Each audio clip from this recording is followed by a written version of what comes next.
두려움. 하나님의 말씀은 디모데후서 1장 7절입니다. 하나님이 우리에게 주신 것은 두려워하는 마음이 아니요 오직 능력과 사랑과 근신하는 마음이니. 이 시간에는 두려움이라는 제목으로 말씀을 묵상하겠습니다. 두려움에는 자연적인 두려움과 신앙적인 두려움이 있습니다.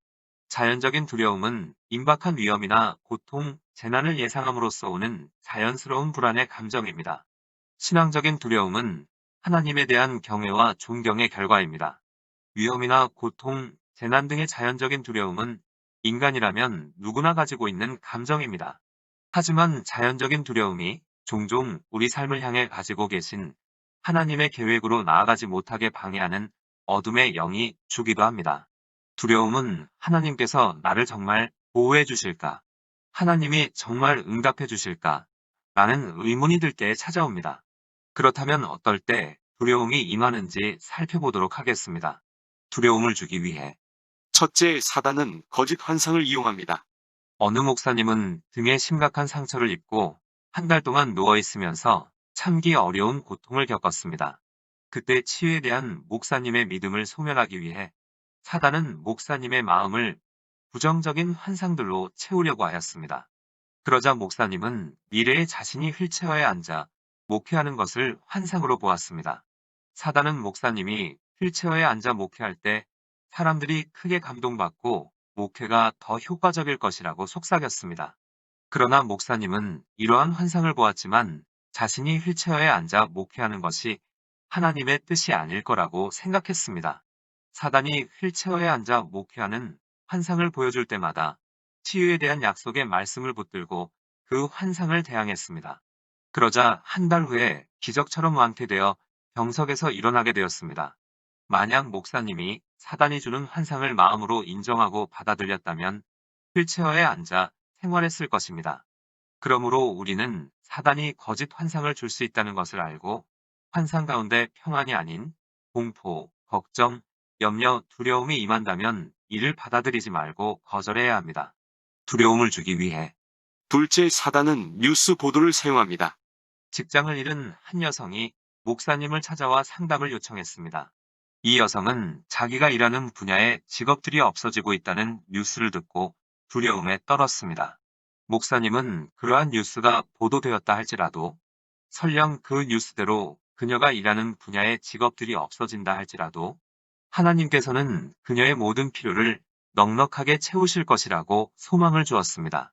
그러자 이 여성이 현실적으로는 아무것도 보이지 않지만 하나님을 의지하고 믿음 안에서 걷기로 결정했을 때 하나님께서는 이 여성이 자기 전문 분야에서 직장을 가질 수 있도록 해주었습니다. 하나님은 뉴스 보도에 제한을 받지 않으시는 분이십니다. 그러므로 우리는 경제, 정치, 문화, 교육 등 다양한 방면에서 뉴스를 통해 부정적인 보도들이 쏟아져 나올 때 그것을 믿고 낙심하거나 걱정을 해서는 안 됩니다. 여기에 우리의 믿음이 흔들려서는 안 되는 것입니다. 두려움을 주기 위해 셋째, 사단은 거짓 증상을 사용합니다. 우리가 치유를 위한 기도를 할 때 실제적인 육체의 변화를 감지할 수 있습니다. 그러나 며칠이 지나지 않아 다시 쑤시는 것 같은 진통을 느끼게 될 때 사단은 속삭입니다. 봐라, 나은 게 아니야. 넌 속은 거야. 하나님께서 다른 사람은 고쳐주셔도 죄 많은 너는 고쳐주지 않으실 거야. 너는 허물이 많잖아. 너 같은 사람에게 하나님의 치유는 임하지 않아. 너는 기적과는 상관이 없는 사람이야. 이때 우리가 두려움에 압도되면 치유에 대한 믿음은 순식간에 사라져버리고 맙니다. 그러므로 그가 채찍에 맞음으로 우리는 나음을 받았도다는 말씀을 고백하며 자신의 믿음을 지켜야 합니다. 치유 사역 뒤에 이러한 사단의 공격이 오는데 치유의 말씀을 선포하며 끝까지 믿음을 견지해야 합니다. 두려움을 주기 위해 넷째, 사단은 육체의 피로를 이용합니다. 사단은 우리의 육체가 지치고 힘들어 약해질 때 마음까지 약해지도록 공격합니다. 그래서 사단은 무자비한 것입니다. 평소에는 아무렇지 않았는데 육체가 힘들고 지칠 때 사단은 마음속에 낙심을 주고 가족에 대한 서운함을 주고 절망감을 주고 외로움을 주고 우울한 생각을 가져다 주고 삶의 의미를 잃어버려 자살하고 싶은 충동을 주고 소외감을 주고 자포자기하는 마음을 가져다 줍니다. 이때의 절망적인 생각에 미끼를 물면은 안 됩니다. 두려움을 주기 위해 다섯째, 사단은 사람을 두려워하도록 합니다. 사람을 두려워하게 되면 사람의 눈치를 보느라 하나님을 섬기는 일에 충실하지 못하게 되고 하나님께 마땅히 드려야 할 것을 드리지 못하게 됩니다. 잠언 29장 25절에 사람을 두려워하면 올무에 걸리게 되거니와 여호와를 의지하는 자는 안전하리라. 아브라함은 사람을 두려워하여 아내를 누이라 했고 베드로는 사람을 두려워하여 예수님을 배반했습니다. 이외에도 많은 사람이 사람을 두려워하여 하나님을 배반했습니다. 그러나 사람이 아닌 하나님을 두려워하고 하나님을 의지하는 자는 인간의 힘이 미치지 못하는 높은 곳으로 하나님께서 인도하여 보호해 주십니다. 사람을 두려워하면 하나님께서 주신 은사를 사용하지 못하게 되고 옳은 일을 하는 것에 무능함을 느끼게 됩니다. 그러므로 사람을 두려워하기보다는 몸과 영혼을 능히 멸하실 수 있는 하나님을 두려워해야 합니다. 마태복음 10장 28절에 몸은 죽여도 영혼은 능히 죽이지 못하는 자들을 두려워하지 말고 오직 몸과 영혼을 능히 지옥에 멸하실 수 있는 이를 두려워하라. 이외에도 사단은 두려움에 쌓이도록 많은 전략들을 가지고 있습니다.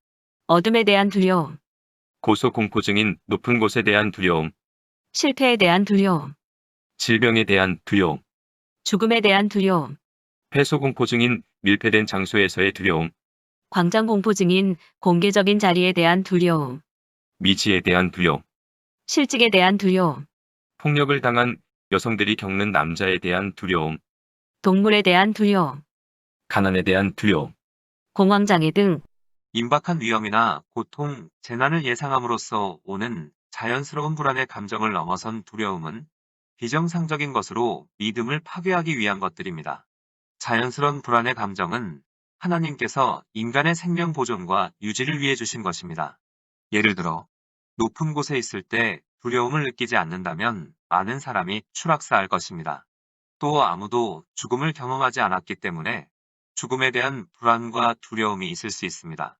그런데 죽음에 대한 두려움 때문에 불면증에 시달린다면 정도를 넘어선 것입니다. 이처럼 자연스러운 불안의 감정은 유익하지만 정도를 넘어선 두려움은 하나님을 불신하게 하고 믿음에서 멀어지도록 합니다. 사단이 마음속에 주는 두려움을 받아들일 것인가?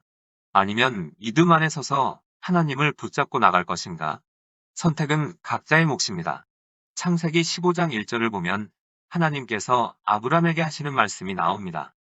아브라마 두려워 말라. 나는 내 방패여 너의 지극히 큰 상급이니라. 하나님께서 아브람이 두려움과 싸워 이겨야 할 것을 아셨던 것입니다.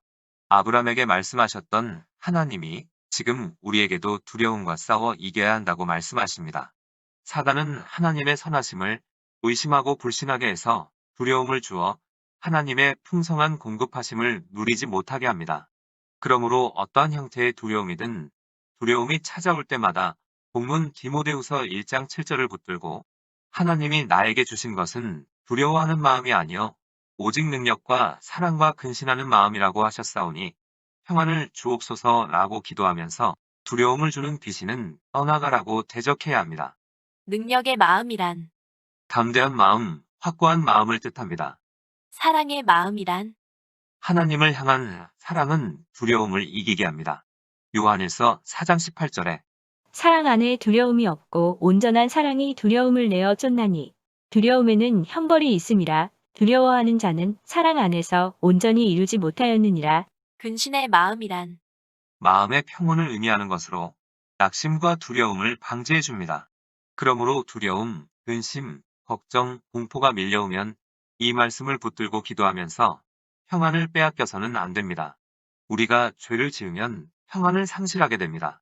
마음이 답답하고 기쁨이 사라지는 것입니다. 그럴 때는 빨리 회개하고 다시금 평안을 회복해야 합니다. 그리고 하나님에 대한 사랑을 잃어버리면 평안도 사라집니다. 이럴 때는 하나님을 향한 사랑을 회복해야 합니다. 기도하시겠습니다. 창조주 하나님, 사단은 각종 두려움을 통해 우리를 하나님에게서 멀어지게 하는데 돈으로 살 수 없는 하늘의 평안을 이 땅에 사는 동안 잃어버리지 않고 누리게 하옵소서. 사단이 주는 것이 환상에 속지 않게 하시고 뉴스 보도를 듣고 마음을 빼앗기지 않게 하시고, 치유를 위해 기도하고 나서 거짓 증상에 속지 않게 하시고, 육체가 피곤할 때 각종 절망으로부터 마음을 지켜 주옵소서. 또 사람을 두려워하지 않고 강하고 담대하게 하옵소서. 예수님의 이름으로 기도드립니다. 아멘. 하나님께서는 내 형편이 어떠하든, 내 신분이 무엇이든 무슨 죄를 지었든 변함없이 나를 사랑하십니다.